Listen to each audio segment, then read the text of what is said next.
ভাই মানুষ লেখতে লেখতে সেলিব্রিটি হয়, আর কিছু ছাত্রী সেলিব্রিটি হয়ে তারপরে লেখা শুরু করে। খন্দকার আবদুল্লাহ জাহাঙ্গীর, তার নামটা তো সবাই শুনেছেন।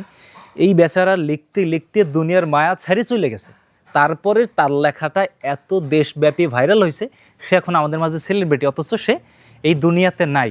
হুমায়ুন আহমেদের নাম তো সবাই শুনেছেন, একজন সাহিত্যিক। লিখতে লিখতে এরা সেলিব্রিটি হয়েছে। এছাড়াও বিশ্ব সাহিত্যে যারা অবদান রেখেছে তারা কিন্তু আগে সেলিব্রিটি হয়েছে তারপরে লেখা শুরু করছে, এমন কিন্তু নাই। লিখতে লিখতে তারা সেলিব্রিটি হয়েছে। আর বাংলাদেশের কিছু ছাত্রী আছে যারা আগে সেলিব্রিটি হয়ে তারপরে লেখা শুরু করে। আমাদের বরিশালের বিখ্যাত একজন গর্ব, বরিশালের গর্ব, যার নামটা আমি উচ্চারণ করতে চাই না, কারণ তার নিয়ে আমি কোনো সময় ভিডিও বানাই নাই।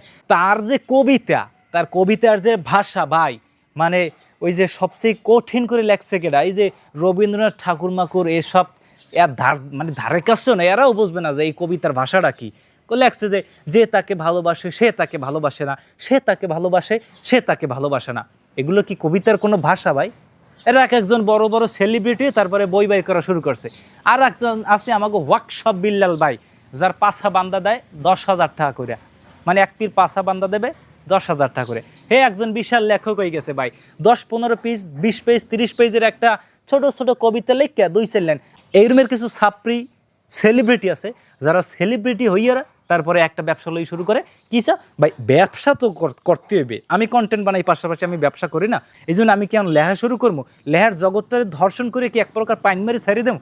হ্যাঁ, একজনে 30 পেজের একটা কবিতার বই বের করছে, হ্যাঁ, হৃদয়ে ভাঙা গর্জন, হেড়া ভাঙা গর্জন। তার বই মাত্র 30 পেজের একটা বই, সে দাম রাখছে 1,000 থেকে 1,500 টাকা। এইটার দাম বলে আরও বাড়বে। হে নিজের তুলনা করে মেসি, CR7, নেইমারগুলো লাগে, যে হেরা একটা জার্সি যদি 1 কোটি ঠাই বেচতে পারে, তা আমি ওয়ার্কশপ বিল্লাল ভাই পাছা বান্দা দিই মাত্র 10,000 টাকায়, তাহলে আমার দামের আমার বইয়ের কি দাম নাই? হ্যাঁ, আমার একটা ভ্যালু আছে না? যে আমি কি 150 টাকায় বিক্রি করবো? আমি কি 35টা বই বিক্রি করবো 40 পেজের একটা বই? অথচ তাগো যে বইয়ের ভাষা, লেখার যে ধরন, লেখারগুলোর ধরন ভাই দেখেন, বিশ্ববিখ্যাত কবি সাহিত্যিকরাও এই শব্দর বা এই বাক্যের এই লাইনের কোনো ব্যাখ্যা করতে পারবে না।